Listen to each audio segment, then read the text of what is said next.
सुरुचि कह रही है, अगर तुम्हें राजा की गोद में बैठना है तो तुम्हें जाकर के भगवान से प्रार्थना करनी होगी, तपस्या करनी होगी कि हे प्रभु, मुझे सुरुचि माता की कोख से जन्म दो और मेरी कोख से जन्म लेना, तब राजा की गोद में बैठने को मिलेगा। अब ऐसा जब कहा, बालक रोने लगा सा, रोते रोते अपनी मां के पास आया। आचार्य सुखदेव जी कहते, परीक्षित, माता सुरुचि ने केवल ध्रुव जी का ही अपमान नहीं किया, भगवान का भी अपमान कर दिया। क्यों? अगर भगवान प्रसन्न हो जाए तो फिर ये जन्म लेने की कहानी क्यों हो? भगवान अगर प्रसन्न हो जाए तो फिर मोक्ष ही मांग ले मनुष्य। रोते रोते अपनी माता सुनीति के पास आए और मां ने ऐसे संस्कार दिए थे बेटे को कि बेटा कभी किसी की निंदा नहीं करना, कभी किसी की बुराई नहीं करना। उसके कारण राजमहल में जो हुआ, राजमहल में जो हुआ है वो घटना अपनी मां को बता नहीं रहा है। आदरणीय बंधुओं, मेरे भाई बहनों, उसी समय एक दासी ने आकर सुनीति को सारी बात बताई। महाराज आसन पर बैठे थे, ध्रुव महाराज खेलते खेलते गोदी में बैठने गए, पर आपकी सौतन ने उन्हें गोद से नीचे उतार दिया और कहा कि जाओ भगवान की तपस्या करना और भगवान प्रसन्न हो जाए तो वर मांगना कि मेरी कोख से जन्म लो। देखिए, सुनीति ने जब ये सब बातें सुनी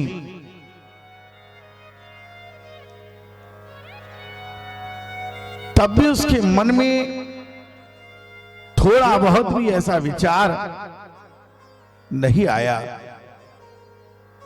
कि कुछ शब्द अपनी सौतन के लिए कह सके। उसने बड़ा धैर्य रखा और क्या कहा अपने पुत्र से, बोले बेटा,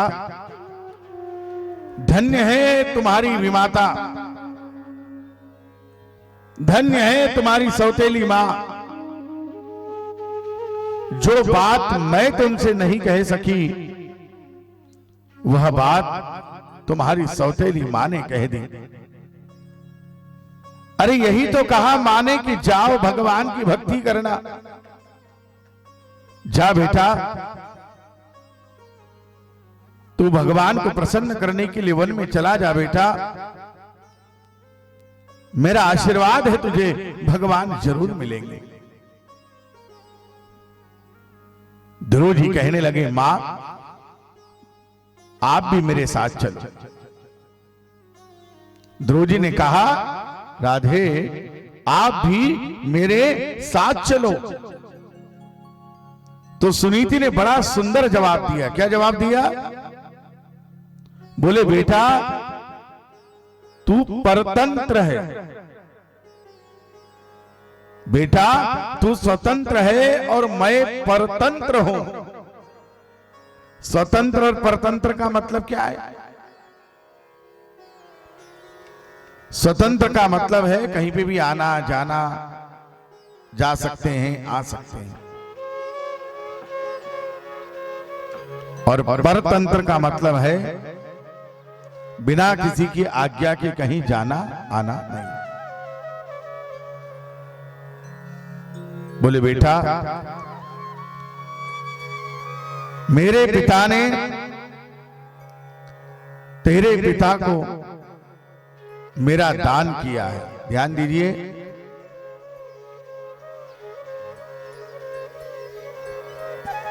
सुनीति कह रही है मेरे पिता ने तेरे पिता को मेरा दान दिया है।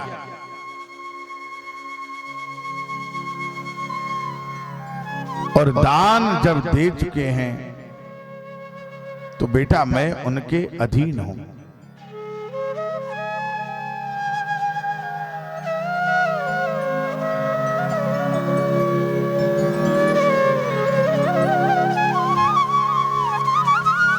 तुम कहीं पर भी जा सकते हो, पर मैं नहीं जा सकती बेटा।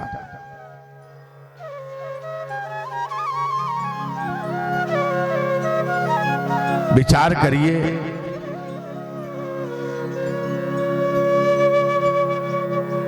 कन्यादान एक बार जब बेटी का एक पिता कर देते हैं, उसके बाद मायके जाने के लिए अपनी मर्जी से जाना बड़ा मुश्किल है। ऐसा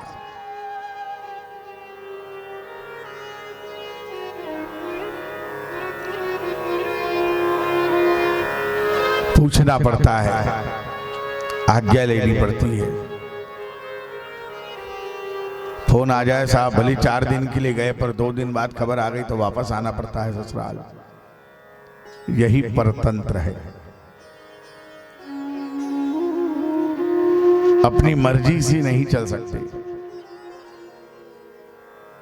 यही बात सुनीति अपने पुत्र से कह रही है, बेटा तुम स्वतंत्र हो, तुम जा सकते हो, पर मैं नहीं जा सकती। आदरणीय श्रोता बंधुओं, भाई बहनों, सुनीति माता ने ऐसा आशीर्वाद दिया, बेटा जा, तू तेरे साथ भगवान है। प्रणाम किया भगवान को, और प्रणाम करने के बाद माता को प्रणाम किया। माता को प्रणाम करने के बाद जाने लगे तो बोले, बेटा जा, अपनी सुरुचि माता को भी प्रणाम करना। और सुरुचि माता को भी प्रणाम किया।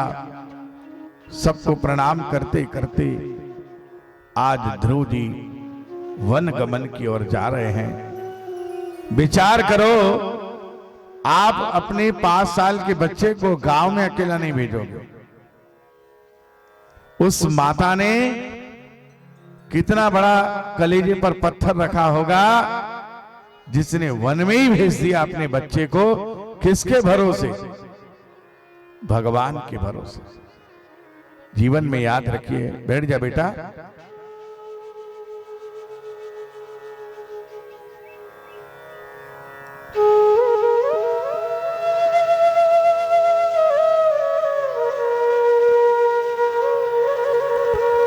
जीवन में याद रखिए,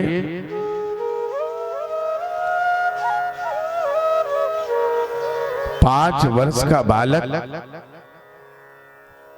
को मां वन में भेज रही है तो उसका विश्वास परमात्मा के प्रति कितना है।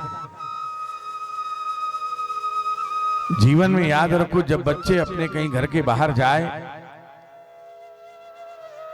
कोई कार्य से जाए,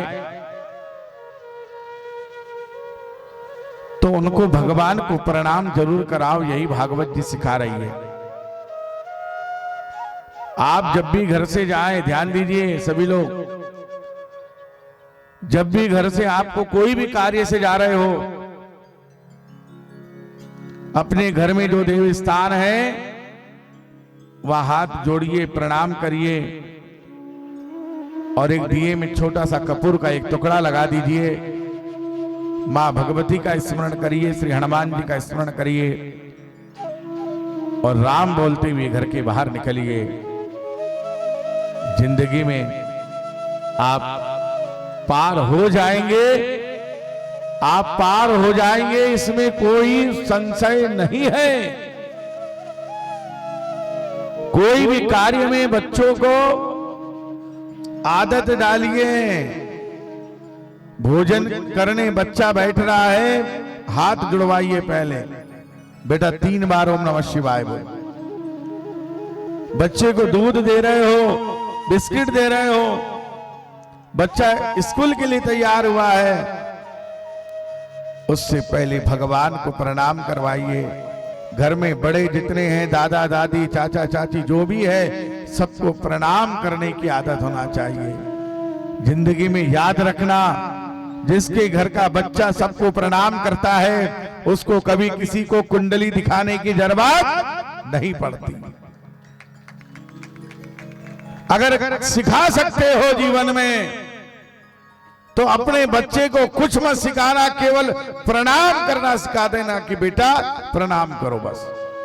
अब साहब बचपने से जो आदत लग जाए, वो आदत इतनी सुंदर हो जाती है कि घर में कोई भी मेहमान भी आया, बुआ आई, फूफा आए, तो बोलना नहीं पड़ता, इशारा नहीं करना पड़ता कि पैर पड़ो, आशीर्वाद लीजिए साहब। सबका आशीर्वाद लेकर के चल पड़े ध्रुव कुमार जी, और क्या कह रहे हैं, मैंने अब छोड़ी चिंता,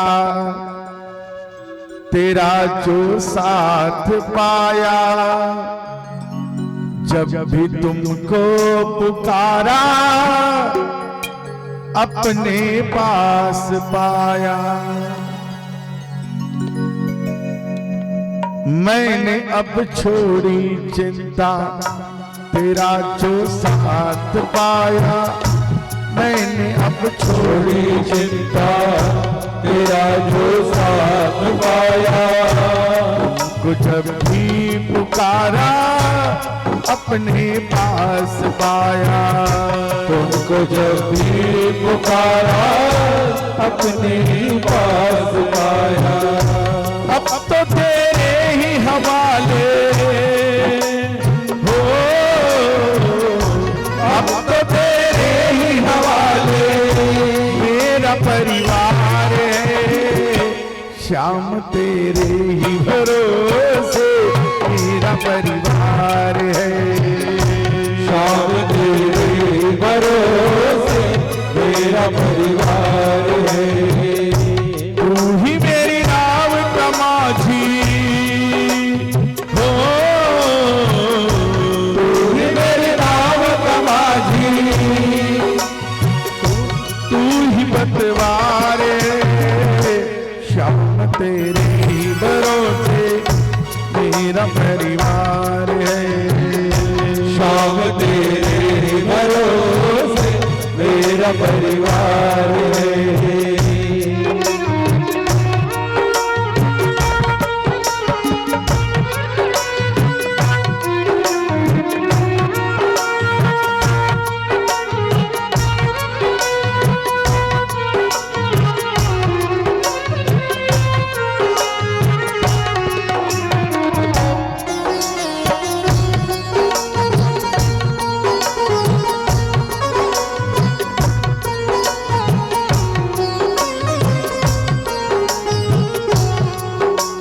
और क्या कहा, क्या बोली सुनीति माता, मुझको अपनों से बढ़कर सहारा तुमने दिया है। मुझको अपनों से बढ़कर, मुझको अपनों से बढ़कर सहारा तुमने दिया है। जो पीछे बैठे भैया वो लोग भी बोले, जिंदगी भर जीने का गुजारा तुमने दिया है।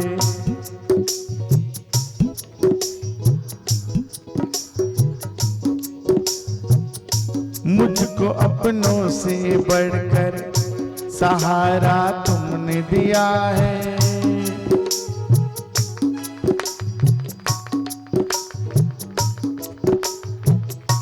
जिंदगी भर जीने का गुजारा तुमने दिया है।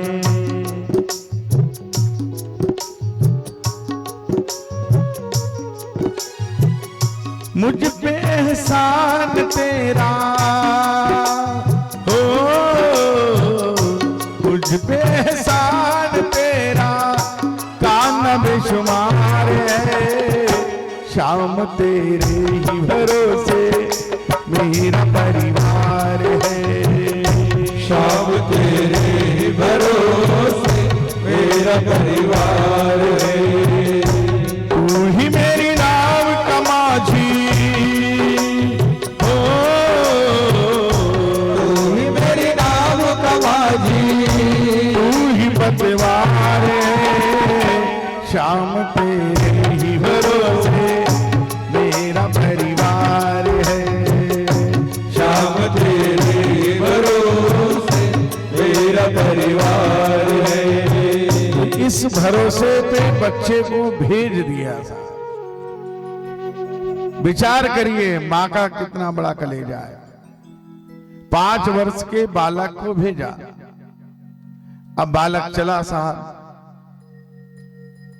पहले राज्य छूटा, धीरे धीरे वन की ओर बढ़ा। तो रास्ते में भगवान की ऐसी कृपा हुई कि नारद जी मिले। नारम ज्ञानम ददाति इति नारद। नारद कौन है? जो ज्ञान दे, और ज्ञान ऐसा जो आपका जीवन बना दे। नारद जी ने विचार किया कि इस बालक की थोड़ी परीक्षा लेनी चाहिए। पर जैसे ही नारद जी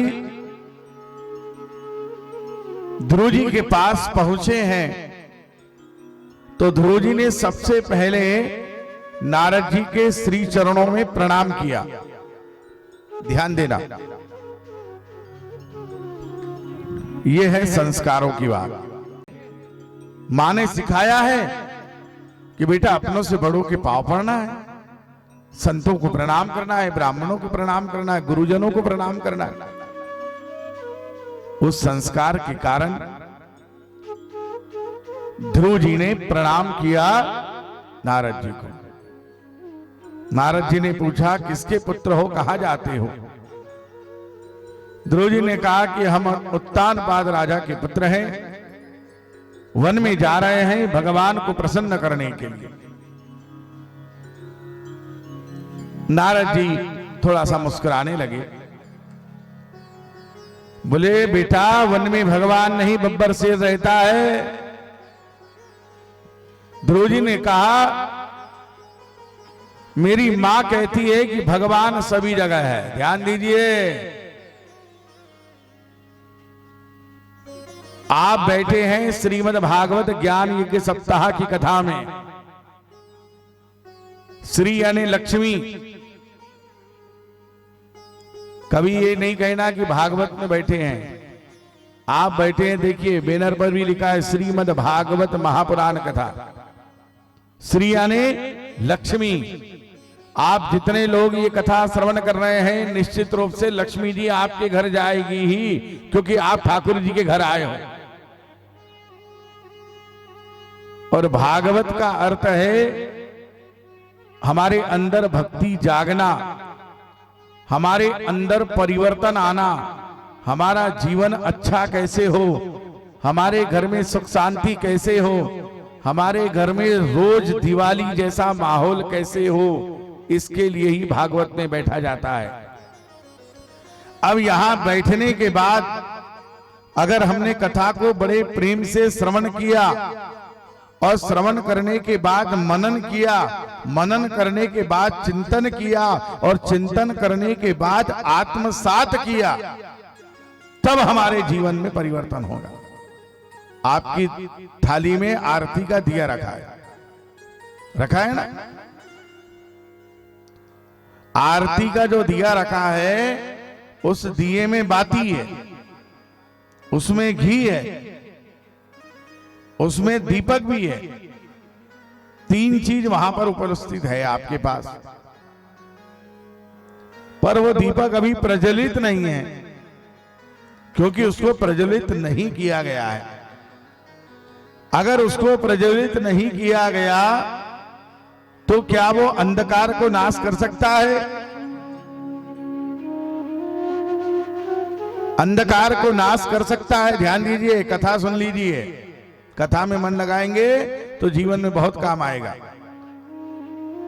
बाकी जगह का मन जो है वो 2-3 दिन बाद में, अपने 21 तारीख के बाद में जो लगे वैसा इंटरटेनमेंट करिए, आप स्वतंत्र हो।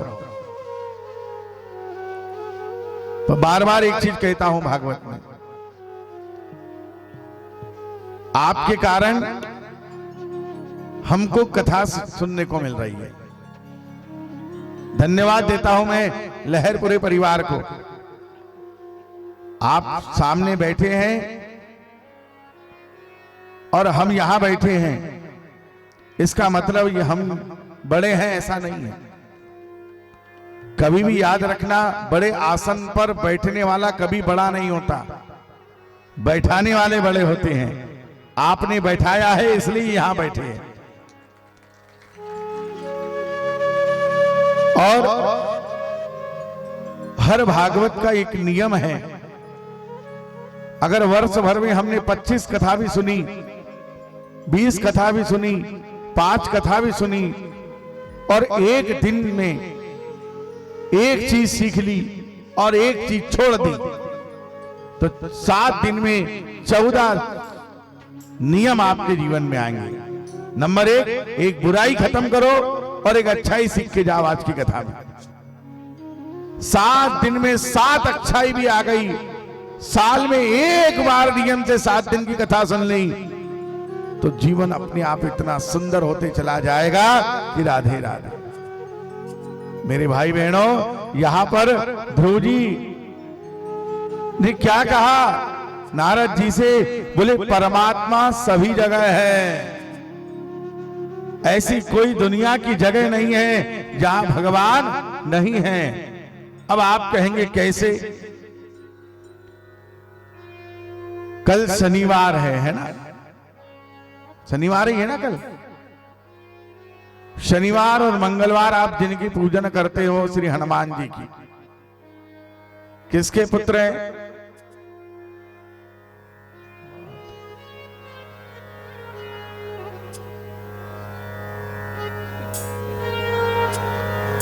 ध्यान दीजिए, निवेदन करता हूं गंभीरता से रहे।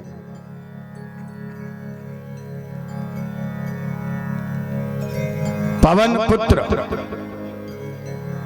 पवन यानी हवा, वायु। वायु के बिना क्या हम रह सकते हैं? हवा के बिना हमारा जीवन संभव है? बिल्कुल नहीं।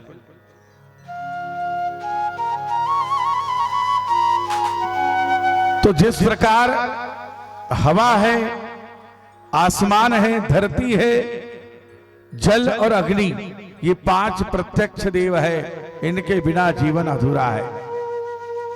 और परमात्मा सर्वत्र व्याप्त है। जिस प्रकार की लकड़ी में अग्नि समाहित है, बस प्रकट करने की जरूरत पड़ती है। सही बात है गलत बात? भाई लकड़ी का ढेर रखा हुआ है, उसको हाथ लगाओ, कभी आंच लगेगी क्या? नहीं। पर जब अग्नि अगर आपने क्रिया के माध्यम से प्रकट कर दी तो वही जलती हुई लकड़ी को आप पकड़ सकते क्या? फिर नहीं। तो उसी प्रकार परमात्मा सर्वत्र है। यही बात ध्रुव जी नारद जी से कह रहे हैं। मेरी मां ने कहा है कि परमात्मा का सब में वास है, तो शेर में भी परमात्मा का वास है। मैं अगर उसे प्रणाम करूंगा तो वो भी मुझे नहीं खाएगा। नारद ने सोचा दूसरी सीढ़ी भी मजबूत है, विश्वास पक्का है। बोले बेटा भोजन कितने बार करते हो घर में? ध्रुव जी ने कहा 5 बार। तो बोले जंगल में कौन देगा खाने के लिए? तो ध्रुव जी ने बड़ा सुंदर जवाब दिया, जब दांत नहीं तब दूध दियो, अब दात दिए कछ और भी देगो। बोले महाराज, जब हमारे दांत नहीं होते हैं तो परमात्मा मां के स्तन में दूध भर देता है, हम उस दूध को पीकर बड़े हो जाते हैं, और जब दांत होते हैं तो खाने को भी वही देता है। तो जीवन में याद रखिए, क्यों चिंता करना। जिसने दांत दिए हैं वो चिंता करे कि इसको खाने को कहां से देना है। अरे चींटी को देता है, हाथी को देता है, सबको देता है, जल में रहने वाली मछली को भी देता है, सबको देता है। आप क्यों चिंता करते हो। नारद जी, ये चिंता वो करे। मेरी मां कहती है चिंता नहीं करना, चिंतन करना, मनन करना। नारद जी ने कहा, बेटा मैं तेरी भक्ति से प्रसन्न हुआ, मैं तुझे एक मंत्र देता हूं और उस मंत्र का तुमने सतत जाप करना, कीर्तन करना, और ये मंत्र बड़ा प्रभावशाली है। और ये मंत्र कौन सा है? ओम नमो भगवते वासुदेवाय। इस मंत्र से घर में आप हवन भी कर सकते हैं। इस मंत्र के जाप करने से बाहरी बाधाएं तत्काल समाप्त होती है। 17 अक्षर का ये मंत्र भागवत का मूल मंत्र है। इससे ही 18,000 श्लोक की उत्पत्ति हुई है। नारद जी ने कहा, बेटा इस मंत्र का जाप करना, तुझे भगवान अवश्य मिलेंगे। और इस प्रकार नारद जी वहां से चले गए। अब ध्रुव जी यमुना जी के किनारे आए, और यमुना जी के किनारे आए, आसन लगाकर बैठे, बड़ी आचमन किया, प्राणायाम किया और भगवान का भजन किया। गो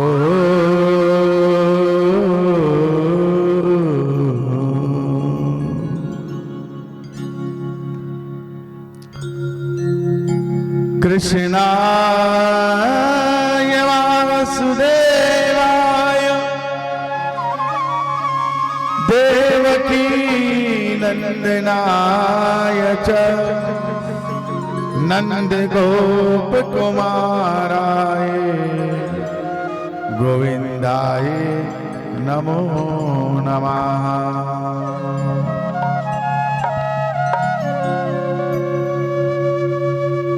गोविंदाय नमो नमः। अब देखिए, आप सभी से मेरा निवेदन है, इस मंत्र का आप भी मेरे साथ जाप करिए। 5 मिनट अपन जाप करते हैं। आप सभी लोग, बड़े बुजुर्ग आदरणीय जो भी बैठे हुए हैं, नवयुवक साथीगण, माताएं बहनें, सभी लोग, क्योंकि सामूहिक प्रार्थना का बड़ा बल मिलता है। ओम नमो भगवते वासुदेवाय।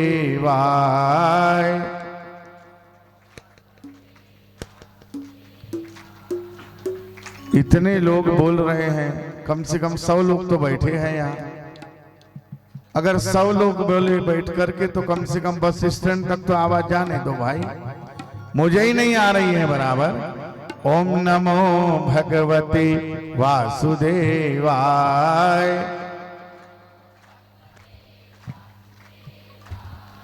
ओम नमो भगवते वासुदेवाय।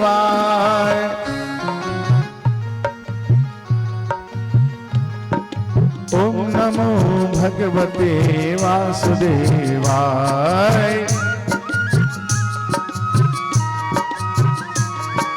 ओम नमो भगवते वासुदेवाय।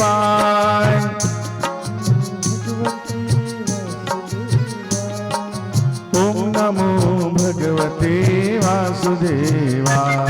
ओम नमो भगवते वासुदेवाय। ओम नमो भगवते वासुदेवाय। ओम नमो भगवते वासुदेवाय। ओम नमो भगवते वासुदेवाय। ओम नमो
भगवते वासुदेवाय। भगवते वासुदेवाय। नमो भगवते वासुदेवाय। ओम नमो भगवते वासुदेवाय। ओम नमो भगवते वासुदेवाय। ओम नमो भगवते वासुदेवाय। ओम नमो भगवते वासुदेवाय।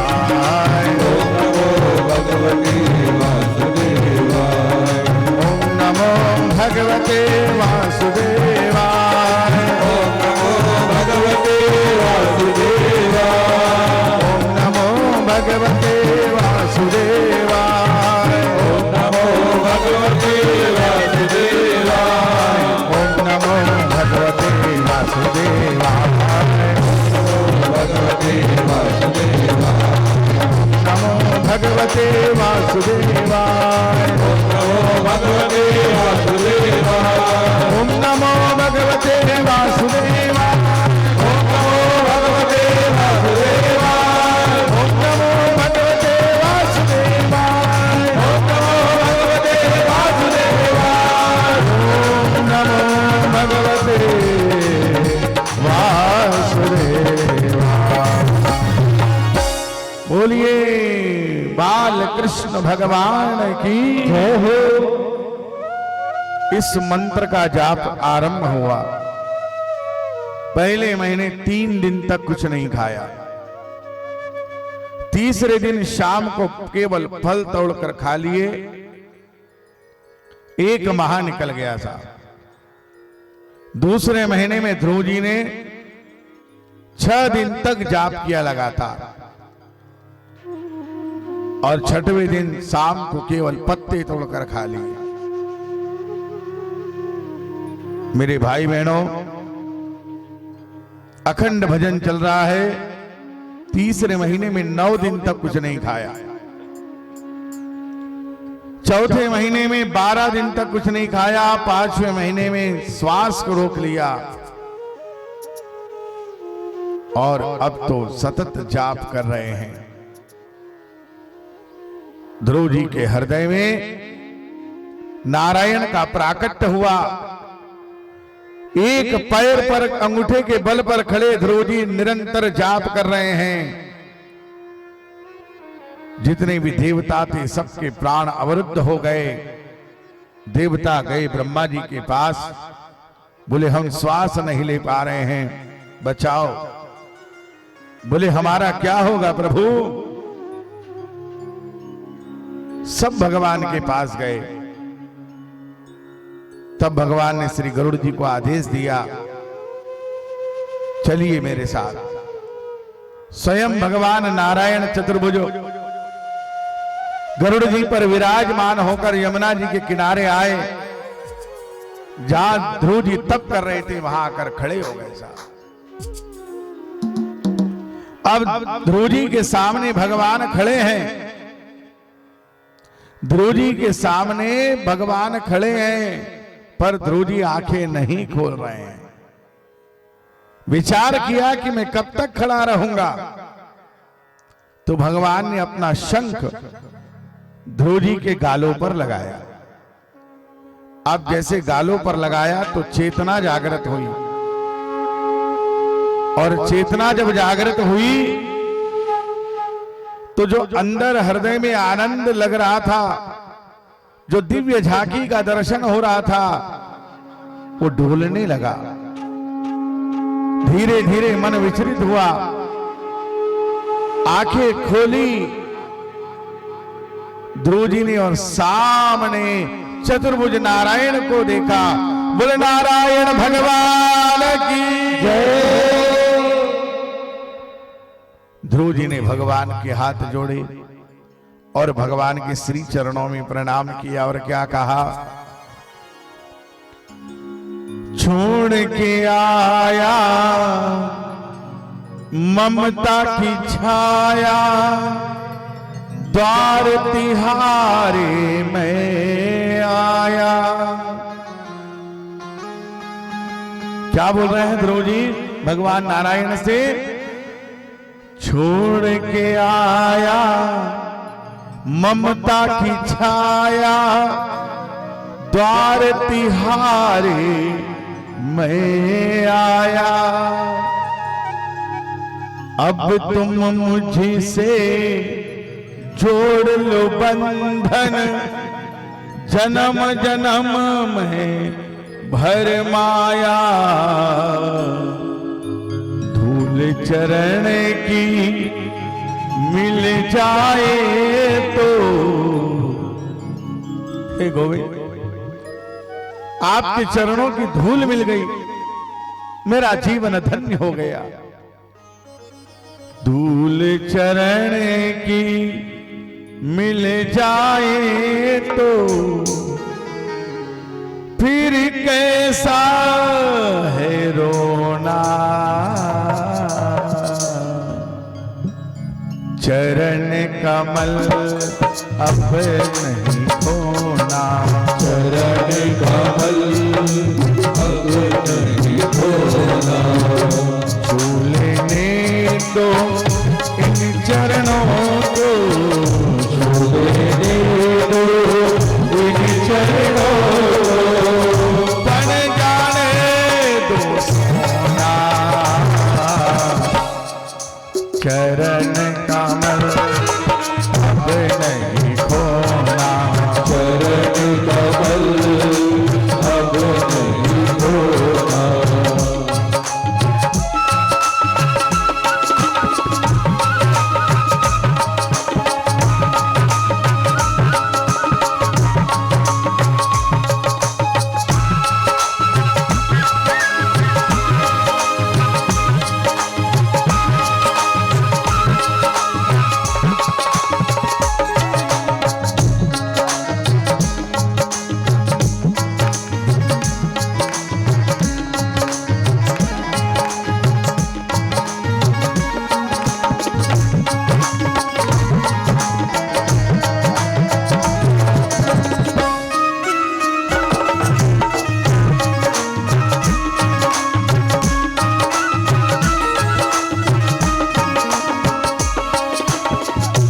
सत्य धर्म और शांति प्रेम का दीपक यहाँ पे जलता है।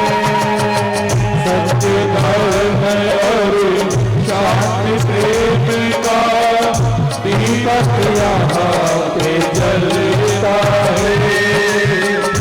इस दीपक में काना काना बस गाना ही रहता है।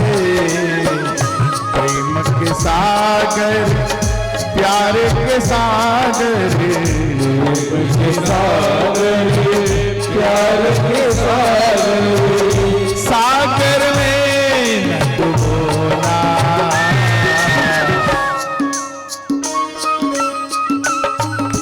चरण कमल अब नहीं खोना, चरण कमल अब नहीं खोना।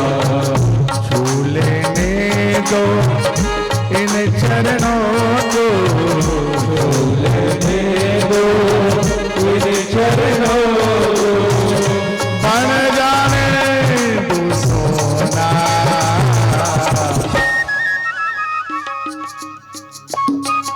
क्या कहना है सभी लोग बोलिए। हे गोविंद, जिस प्रकार आपने हमारे अंदर इतनी कृपा की कि हमारा मन आपके श्री चरणों में लगा हुआ है। मन लगा है इसलिए तो आप यहां बैठे हो। व्यवहार निभाने के लिए आदमी एक दिन भागवत में आ जाता है, 1 घंटा के लिए आ जाता है। वो हमारे एक भाई साहब सेलगांव से रोज आना जाना कर रहे हैं। ये सब अपना अपना आप लोग कारोबार छोड़कर यहाँ बैठे हो। ठाकुर जी खूब कृपा करेंगे आप सभी लोगों पे। ये माताएं बहनें अपना सब कार्य करके यहाँ बैठी है, यहाँ से जाके फिर काम करना है। ऐसा नहीं कि घर जाकर के आराम करना है। यहाँ से जैसी कथा समापन होगा फिर घर जाएगी, फिर वही चौका चूल्हा से लग जाएगी सब। धन्यवाद देता हूं मैं आप सभी माताओं को। आपके कारण हिंदुस्तान में धर्म जिंदा है। मेरी सभी माताओं को मैं प्रणाम करता हूं कि आपके कारण हमारी धर्म की ध्वजा लहरा रही है। समस्त माताओं को व्यासपीठ से प्रणाम करता हूं। मेरे भाई बहनों, बस यही बात ध्रुव जी ने भी कही भगवान से है, ठाकुर जी ये चरण जो आज मिल गए मुझे, 5.5 साल की उम्र में नारायण का दर्शन कर लिया और जब चरणों को प्रणाम किया तो यही बात कही, सिर्फ चरण कमल अब नहीं खोना। जब मंदिर जाओ ना तो भगवान से कुछ भी मत मांगो। मंदिर जाने पर भगवान से क्या मांगना चाहिए मालूम? हे ठाकुर जी, हे भोलेनाथ, मैं रोज दर्शन करने आऊं, बस इतनी कृपा कर दो। जब भी भगवान को दिया लगाओ, मंदिर में पूजन करो, बस इतनी कृपा बनाओ प्रभु कि रोज सेवा करने को मिल जाए। बस याद रखना, कर्म का ही फल हमें प्राप्त होगा, दूसरा कुछ भी नहीं मिलता। 3 दिन तक हर रात जगो, चौथे दिन शरीर में परिवर्तन अपने आप समझ में आ जाएगा। कभी 36 घंटे तक जाग के देखना, सोना ही मत, 36 घंटे तक खाना ही मत, फिर देखना क्या होता। कर्म, जो कर्म करोगे उसी के परिणाम तुम्हें मिलेंगे। तो अच्छा कर्म करने से मतलब यह है कि अगर हाथ जोड़े हैं परमात्मा के आगे, इस मुख से उसका नाम लिया है, तो फिर चिंता नहीं करना चाहिए। क्यों नहीं करना चाहिए? हमारे साथ श्री रघुनाथ तो किस बात की चिंता, हमारे साथ श्री रघुनाथ तो किस बात की चिंता, हमारे साथ श्री रघुनाथ तो किस बात की चिंता, हमारे साथ श्री रघुनाथ तो किस बात की चिंता। न खाने की, न पीने की, न जीने की, न मरने की, न खाने की, न पीने की, न जीने की, न मरने की, रहे हर सांस, रहे हर सांस, रहे हर सांस श्री राम नाम की चिंता, रहे हर सांस में श्री राम की चिंता। हमारे साथ श्री रघुनाथ तो किस बात की चिंता, हमारे साथ श्री रघुनाथ तो किस बात की चिंता। शरण में रख दिया जब मात तो किस बात की चिंता, शरण में रख दिया जब मात को किस बात की चिंता। अब बता साहब, जब वंदन कर दिया, मंदिर पहुंच गए हो, मंदिर में दीपक लगा दिया है, प्रभु को प्रणाम कर लिया है, हनुमान चालीसा का पाठ कर लिया है, 4 लोगों से राम राम ले ली है, जय श्री कृष्णा कर लिया है, फिर क्यों चिंता करना। इस प्रकार ध्रुव जी ने आशीर्वाद लिया, घर आए। वन में आने के बाद आए वापस। माली ने बताया राजा को कि महाराज ध्रुव जी वापस आए हैं। वही उत्तानपाद राजा आज आसन छोड़कर अपने बेटे को गले से लगाया और उत्सव मनाया। साहब, उत्तानपाद राजा भी आज दोनों बच्चों को राज्य सौंप करके जंगल में चले गए। ध्रुव जी अपनी मां से कहते हैं, मां अगर अगले जन्म में मुझे मानस की योनि मिले मां, तो हे मां सुनीति, हर जन्म में तेरी कोख से जन्म लूं, क्योंकि तेरे संस्कार के कारण मां मैंने आज भगवान के दर्शन कर लिए। अब इस प्रकार आगे राज्य संभाला और उत्तम जो है युद्ध में मारे गए। ध्रुव जी भी सब कुछ छोड़कर गंगा जी के किनारे आ गए और ध्रुव जी तप कर रहे हैं, जाप करते हैं, भजन करते हैं। और एक बार गंगा किनारा छोड़ना चाहा तो गंगा जी प्रकट हो गई। बोले बेटा तुम क्यों जा रहे हो मेरा आंगन छोड़कर? बोले मां ये बहती हुई कल कल जलधारा मुझे भजन में विघ्न होता है। बोले बेटा आज से यहां पर मेरे जल बहने की आवाज नहीं आएगी। तो आप कभी ऋषिकेश जाओ तो वहां पे ध्रुव जी का जो आश्रम है वहां पर जो गंगा जी बहती है उसमें पानी बहने की आवाज आज भी नहीं आती। बोले गंगा मैया की। तो यहां पर अब साहब ध्रुव जी को लेने के लिए विमान आए। भगवान ने विमान भेजा। विचार करिए, ध्रुव जी से कहा चलो आपके लिए भगवान ने विमान भेजा है। बोले महाराज पहले मेरी मां को बिठाओ तब मैं विमान में बैठूंगा। जब वैकुंठ जाने की बारी आई तो ध्रुव जी ने कहा कि पहले मेरी मां को बैठाओ। बोले भक्ति तुमने की है तुम्हारी मां ने नहीं। बोले मुझे भगवान कौन है, राम कौन है, कृष्ण कौन है बताने वाली कौन? मेरी मां। मेरी मां ने मुझे बताया कि राम कौन है, कृष्ण कौन है। मेरी मां ने सिखाया कि बड़ों को प्रणाम करना है। मेरी मां ने सिखाया है कि बेटा कभी किसी की निंदा नहीं करना। मेरी मां ने सिखाया है कि बेटा जीवन में सदा प्रसन्न रहना, क्योंकि भगवान हमारे साथ है और भगवान के रहते कोई बात की चिंता नहीं करना। और वन में भेजने वाली भी मेरी मां है, मां के कारण मैंने भक्ति करी है। विष्णु भगवान के दूत कहने लगे हमें मालूम था कि तुम ऐसा ही कुछ कहोगे। देखो आगे एक विमान जा रहा है, उसमें तुम्हारी माताएं बैठी है। उसमें माताएं बैठी थी। मृत्यु देवी के सिर पर पैर रखा और विमान में जाकर सशरीर ध्रुव जी जो है भगवान के धाम को गए हैं। बोलिए वृंदावन बिहारी लाल की जय। बोल गोपाल कृष्ण भगवान की जय हो। अब भागवत जी में आगे कथा आती है पृथु महाराज की, फिर प्राचीन बहिराजा की कथा आती है और प्राचीन बहिराजा की कथा के बाद बड़ी सुंदर कथा है सज्जनों।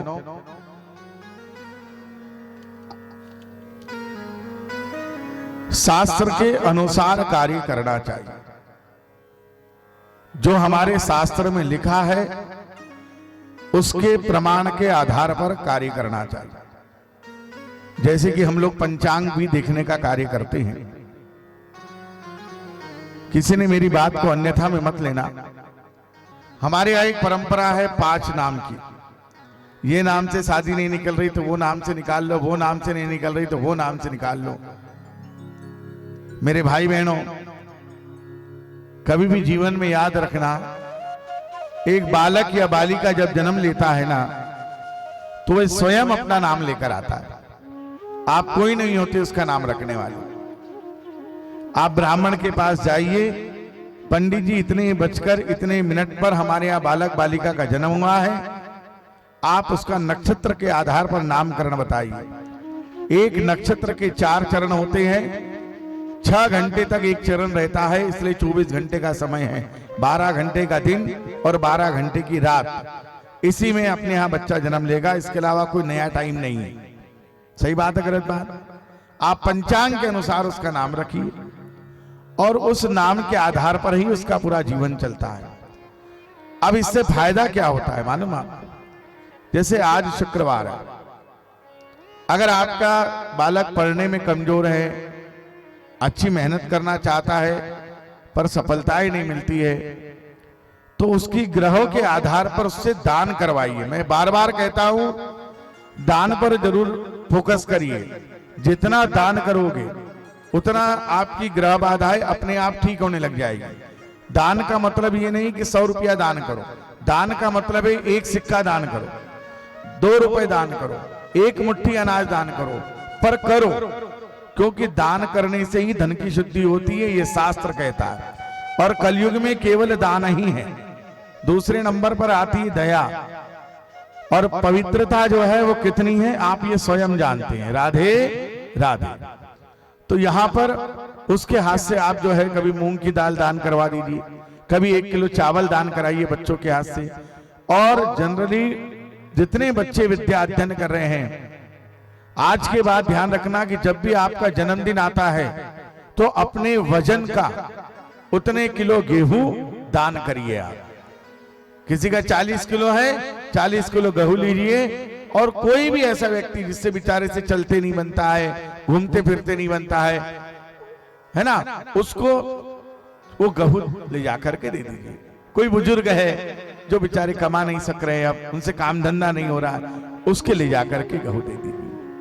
ठंड काले में ठंड पड़ती है, एक काला कंबल खरीदकर किसी न किसी ऐसे व्यक्ति को दो जिसको ओढ़ने पर उसकी ठंड चली जाए। ये छोटे छोटे प्रयोग हैं, जीवन में सुखी हो। 100 रुपए का कंबल नहीं आएगा पर आपके घर में सुख शांति लाएगा। तो यहां पर शास्त्र जो कह रहा है वो करिए, जो शास्त्र ने नहीं कहा है वो बिल्कुल मत करिए, जीवन अपने आप सुखी होने लग जाएगा। बोल वृंदावन बिहारी लाल की जय, बोल गोपाल कृष्ण भगवान की जय। तो प्राचीन वही राजा के बाद कथा आती है ऋषभ देव जी की। मेरे भाई बहनों, प्राचीन वही राजा जिसने बहुत यज्ञ किए और यज्ञ में घोड़ों की बलि दी। नारद जी कहते हैं पशुन आलभेद, पशु को छूना है, बलि नहीं देना है, ऐसा हमारा शास्त्र कह रहा है। तब प्राचीन वही राजा ने सब कुछ छोड़ा और यज्ञ पर यज्ञ संपन्न किए और आखिर परमात्मा के धाम को गए। आगे कथा आती है 7 द्वीपों की पृथ्वी के सम्राट महात्मा ऋषभ देव जी थे। ऋषभ देव जी के बड़े पुत्र का नाम है भरत, और भरत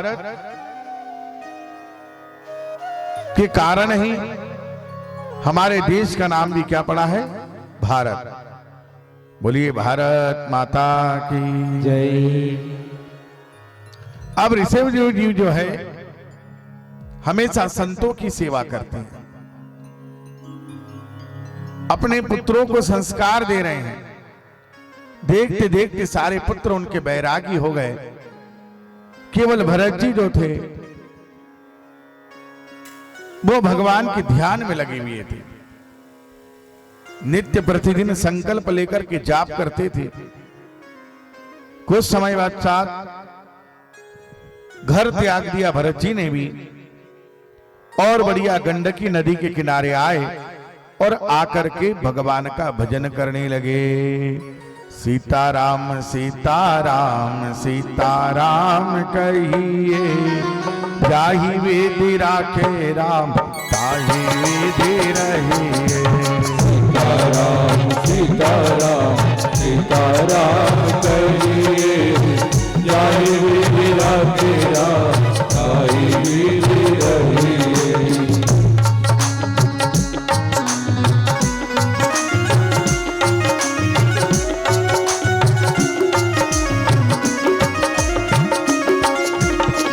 सीताराम सीताराम सीताराम कहिए, सीताराम सीताराम सीताराम कहिए, जाहि विधि राखे राम ताहि विधि रहिए। जाहि विधि राखे राम ताहि विधि रहिए। मुख में हो राम नाम, राम सेवा हाथ में। मुख में हो राम नाम, राम सेवा हाथ में। तू अकेला नहीं प्यारे राम तेरे साथ में। तू अकेला नहीं प्यारे राम तेरे साथ में। नीति का विधान जान हानि लाभ सही है। नीति का विधान जान हानि लाभ सही है।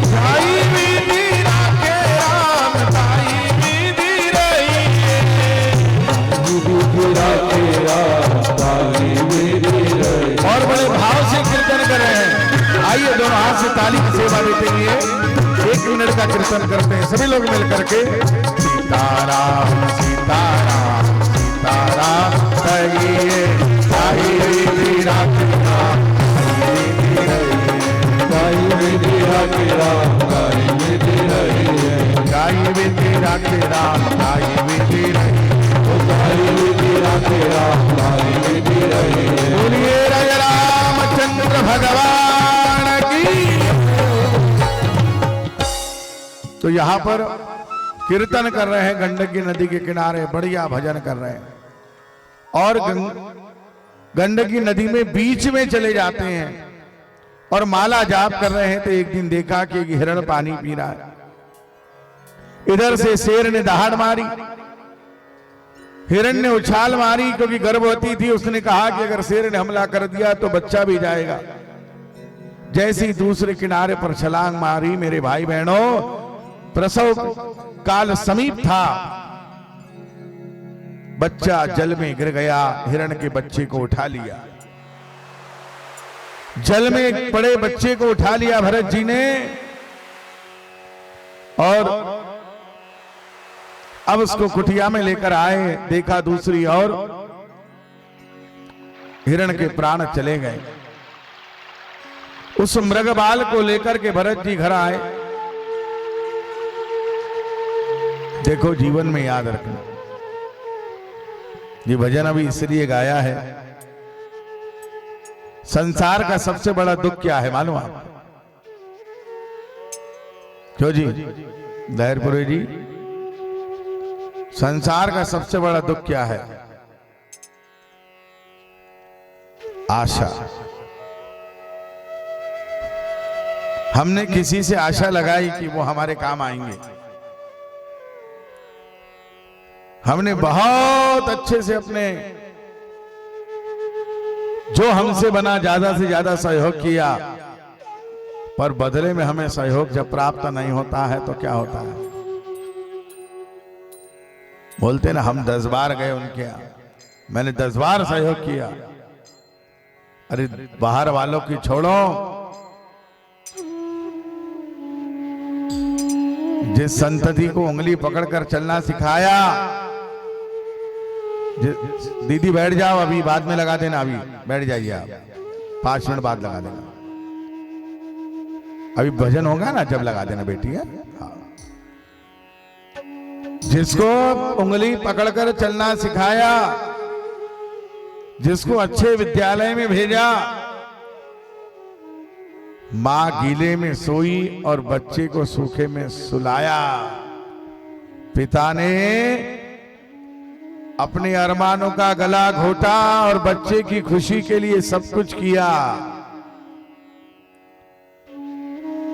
अच्छे से अच्छा संस्कार, सारी सुख सुविधाओं का साधन किया, खुद साइकिल से चला, उसके लिए मोटरसाइकिल की व्यवस्था की, सुंदर बहुरानी लेके आ गया। और वही बेटा एक दिन जब पिता से कहे कि आपको क्या समझता,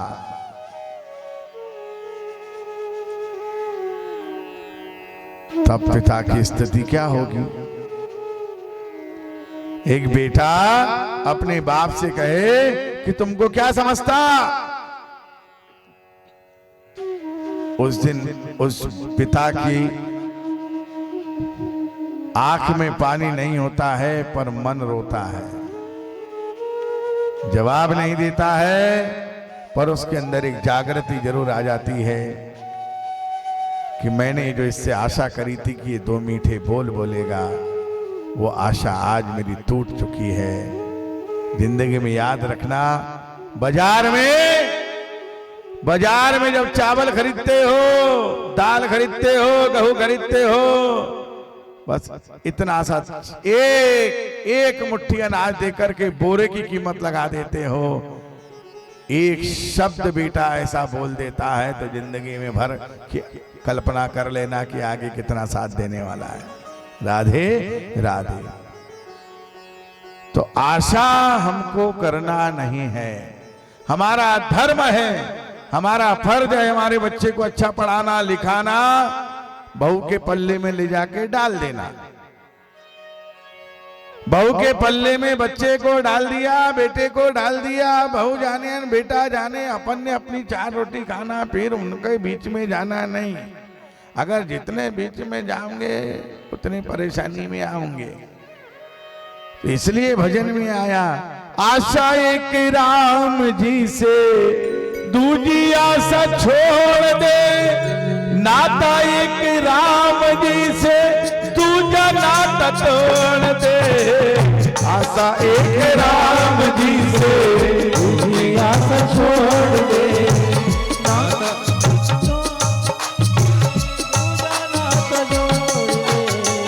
बोलो बोलो बोलो।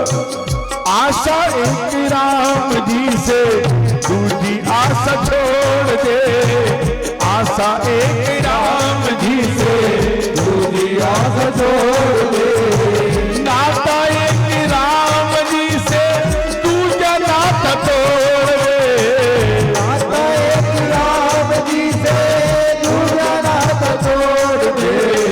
साधु संग राम संग अंग अंग रंगे, साधु संग राम संग अंग अंग रंगे।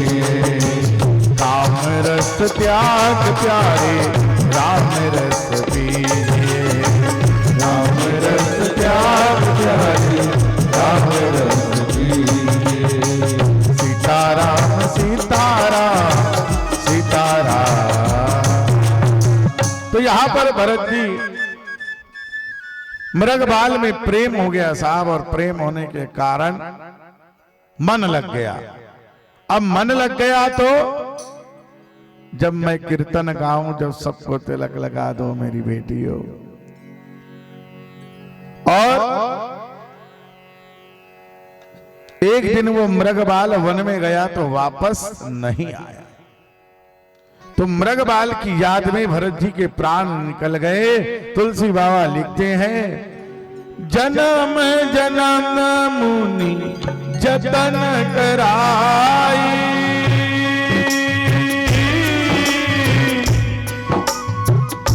जन्म जन्म मुनि जतन कराई, अंतराम नाम आवत नाही।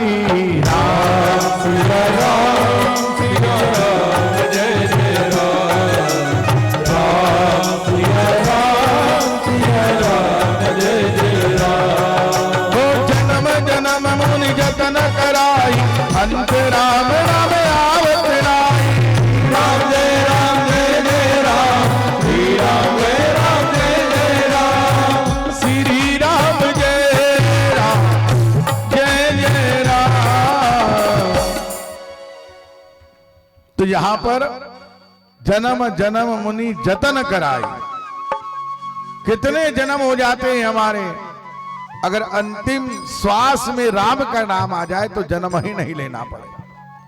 भरत जी मृगबाल की याद में थे साहब, जब उनके प्राण निकले और अगला जन्म उनका भी मृगबाल का हो गया। अब मृग योनि में जन्म लिया, बोले अब किसी में मन नहीं लगाना है, तो एकादशी का व्रत करते हैं, उस दिन पत्ते भी नहीं खाते साहब। और मृगबाल से जब अगला जन्म हुआ तो एक ब्राह्मण के घर जन्म हुआ। ब्राह्मण के घर जन्म हुआ भरत जी का। बचपने से किसी से बोलते नहीं है। पिताजी ने कहा बड़ा विद्वान बच्चा है, अच्छी पंडिताई करेगा, पर किसी में मन नहीं है।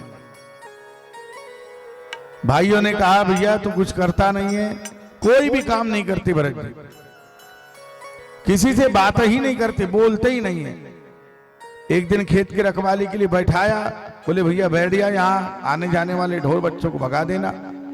गाय का झुंड आया, भरत जी बैठे थे, गाय का झुंड चने का खेत चल रहा है। बोले खाने वाला राम खिलाने वाला राम, तो रोकने का क्या काम है। तो बढ़िया जो है चढ़ गए। भाइयों ने डंडे से पीटा, भरत जी वहां से चले गए। आगे बढ़े साहब तो एक भील राजा ने प्रतिज्ञा की थी, अगर मेरे घर पुत्र पैदा होगा तो मैं नर बलि चढ़ाऊंगा। पुत्र हुआ तो बोले जाओ सब अपना ही क्षेत्र है लेकर आओ किसी को भी।